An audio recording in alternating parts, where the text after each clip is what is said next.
શિયાળો છે પાછો. તો મોઢું આમ હાથ કરો, હાથ કરો, આમ હાથ કરો, આમ ફૂંક મારો. આમ પવન આમ છે કદાચ મહેસૂસ ના થાય, પણ તમારી આમ હાથ છે ને તો તમારે હાથ સુધી તમારો શ્વાસ છે ને એટલી ફૂંક મારવાની છે. આ તો ગામડું વિસ્તાર જ છે એટલે આપણે ખબર ચૂલા સળગાવે તો અહીંયા ગેસ આવી ગયા હવે તો. હે ચૂલા તો ફૂંક મારી ખબર છે પછી જગે નહીં પાછું. તો એટલી જોશથી ફૂંક મારવાની છે. મોઢાની સમસ્યા કોઈ પણ હશે ને હા તો એના માટે ખૂબ જ સારામાં સારી છે. ચલો શરૂ કરીએ. તો ફૂંક જોશથી મારવાની છે. 1 2 3 5 6 1 2 3 5 6 1 2 3 5 6 1 2 3 5 6 1 2 3 5 6 1 2 3 5 6 1 2 3 5 6 1 2 3 5 6 1 2 3 5 6 1 2 3 5 6 1 2 3 5 6. રિલેક્સ. આ રિધમ સાથે કરવી છે. હવે આવડી કે બધાને? તો મોબાઈલ સાથે કરાવું. તો મોબાઈલ થોડી ગતિ છે, એમાં ગતિ આવશે રિધમ સાથે. પણ શું કરવાનું છે આપણે? એકવાર કરવાનું અને એકવાર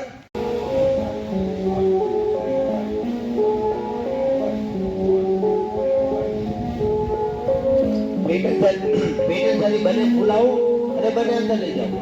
બંને ફૂલાવું બંને અંદર. 1 2 3 રિધમને પકડી રાખજો.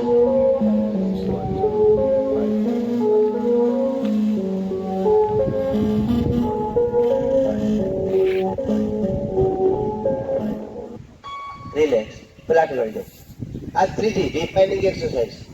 ચોથી શ્વસન ક્ષમતા માટે, જેને શ્વાસ લેવાની તકલીફ રહેતી હોય, ફેફસાની સમસ્યા રહેતી હોય ને ફેફસા નબળા હોય એના માટે બહુ સારામાં સારી છે. અને આ જ એક્સરસાઇઝ જ્યારે કોરોના હતો ત્યારે મેં સેન્ટરમાં કરાવી હતી. પહેલા 5 દિવસ માટે કઈ એવું લાગ્યું નથી થતી, પણ છઠ્ઠા દિવસથી એ લોકોનો રિવ્યુ એવો હતો કે અમે આ સેન્ટરમાં છીએ નહીં. ઉત્તમ ધ્યાન પણ આને કીધું છે, શ્વાસ પ્રશ્વાસનું ધ્યાન, કે તમે 24 કલાક દરમિયાન કઈ પણ તમે કરો સ્વસ્થ સ્વસ્થ ક્લિયર. જે ન થતું હોય આમાં કેટલા શ્વાસ ભરો જ્યારે અંદર જાય તો પેટર્ન સાથે ફૂલાય, એવા કેટલા લોકો છે? ઓકે. હવે શ્વાસને ભરો ત્યારે પેટ સાથે બારે અથવા અંદર જાય બે અલગ અલગ થતું એવા ઈ ખબર નહીં. ચલો ઠીક વાત હવે. પણ કોશિશ કરવાની છે કે શ્વાસ ભરો ત્યારે પેટ સાથે અલગ અલગ ન થતું જોઈએ. શ્વાસ ભરો ત્યારે શું થાય? શું થવું જોઈએ? ફૂલાવવું જોઈએ. અને શ્વાસને બહાર કાઢો ત્યારે સાચી સ્થિતિ છે શ્વાસ ભરવા અને છોડવાની. યોગમાં કહેવાય ને યોગિક શ્વસન. ચલો આપણે હવે ટેન્શન અને રિલેક્સેશન, લયબદ્ધ યોગિક શ્વસન. એવું કહેવાય છે કે 90 દિવસ સુધી જો તમે આ કરો ને તો ગંભીરમાં ગંભીર એટલે કેન્સર જેવા રોગો છે ને એમાં આપણને રાહત મળે છે. હા, પછી ડાયાબિટીસ છે કે એના સિવાયના બીજા રોગો હોય તો એ તો એમાં રાહત મળે જ છે. હા, તો ટેન્શન અને રિલેક્સેશન આપણે જેમ આસન કરીએ છીએ, જેમ આપણે કસરત કરીએ છીએ તો શરીરને બહારથી ખેંચાવ આપે છે, અંદરના સ્નાયુ પર ખેંચાવે છે, બહારથી તમે છે. હવે આપણા અંદરના સ્નાયુને આપણે મસાજ કરવી હોય તો એના માટે ટેન્શન અને રિલેક્સેશન તમે પોતે ફીલ પણ કરશો. બંને હાથની સામે રાખો. શરીરના જે ભાગનો ઉપયોગ કરીએ અથવા બોલો એટલે જ આપણે ઉપયોગ કરશો, બાકી છોડી દે શરીરને બિલકુલ ઢીલું. મુઠ્ઠી વાળો, અંગૂઠો બારની તરફ. હવે મુઠ્ઠીથી લઈ અને ખભા સુધીના ભાગને ખેંચો. અંગૂઠાને લોક કરો આવી રીતના. મુઠ્ઠીથી ખભા સુધીના ભાગને ખેંચો. ખેંચો, પૂરું ખેંચો. Tight tight. જેટલો તમારા હાથને ટાઈટ કરી શકો એટલો કરો. રિલેક્સ, છોડી દો. હથેળી સામે જોવો. હથેળી તમારી લાલ થઈ ગઈ હશે. ફરીથી મુઠ્ઠી વાળો અને ખેંચો, પણ મોઢું ખેંચવાનું નથી. સવારના પરમાં શેરીમાંથી આવતા હોય એકાદી કૂતરા પાછળ થયા હોય એવું મોઢું રાખવાનું નહીં. ટાઈટ કરો, ટાઈટ. જેટલી તમે મુઠ્ઠીને ટાઈટ રાખી શકો એટલી રાખો. ટાઈટ. મુઠ્ઠી ટાઈટ કરી ખભા સુધીના ભાગને ખેંચો. ખેંચો, ફૂલ ટાઈટ. ટાઈટ. ચહેરો હસતો રાખો થોડો. હા, હવે અજવાળું થઈ ગયું, દેખાઈ જશે. રિલેક્સ, છોડી દો, છોડી દો. ફરી એકવાર ટાઈટ કરો. છઠ્ઠું ટાઈટ કરો. તમારી ક્ષમતા પ્રમાણે ટાઈટ કરો. જેને ખભાના સમસ્યા, ઘૂંટણ કોણીની સમસ્યા, કાંડાની સમસ્યા આ બધી એમનો દૂર થઈ જશે. રિલેક્સ, છોડી દો. હથેળી જોશો. બીજી બંને હાથને બાજુમાં લઈ જાઓ.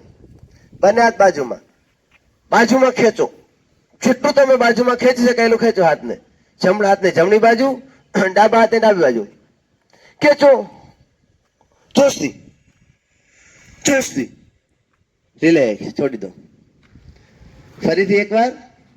તો તમે જોશો ને તો તમને બહારથી ખેંચાવ આવશે, તમને ખેંચાવ આવશે બહારથી, પણ પછી એક અંદરથી એક જેને કહે ને શાંતિની અનુભૂતિ થશે, રિલેક્સેશનની અનુભૂતિ થશે. ખેંચો ખેંચો.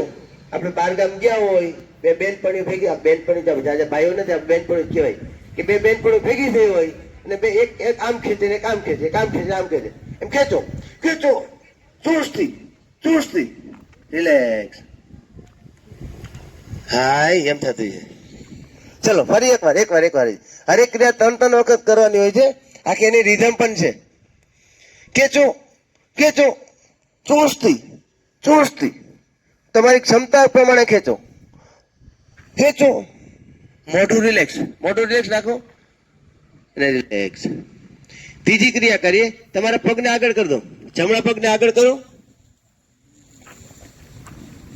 તમારા જમણા પગને આગળ કરી દો. હા, આવી રીતના એડી ને આગળ રાખો. એડી આગળ, હાથ આમ પગ રાખી દો. રીચણથી નીચેના ભાગ, સાતેડા ભાગ. એડી થી ખેંચો.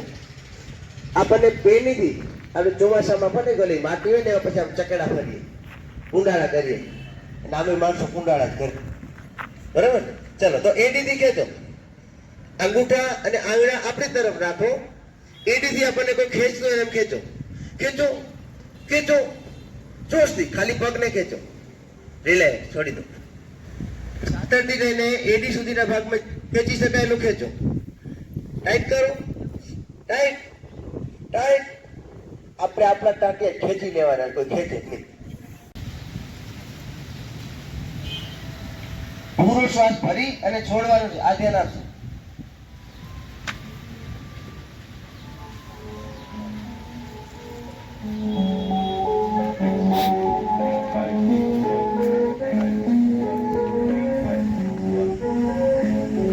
રેડી?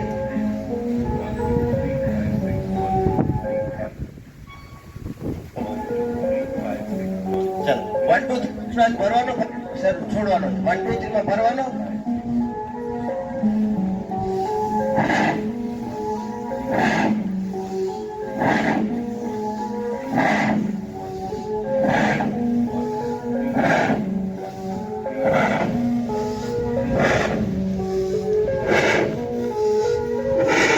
કોઈને ચક્કર આવે, કોઈની ગતિ અનિયમિત થઈ જાય તો છોડી દો અને 1-2 વાર સાંભળો ને ફરીથી કરશો, બરોબર છે?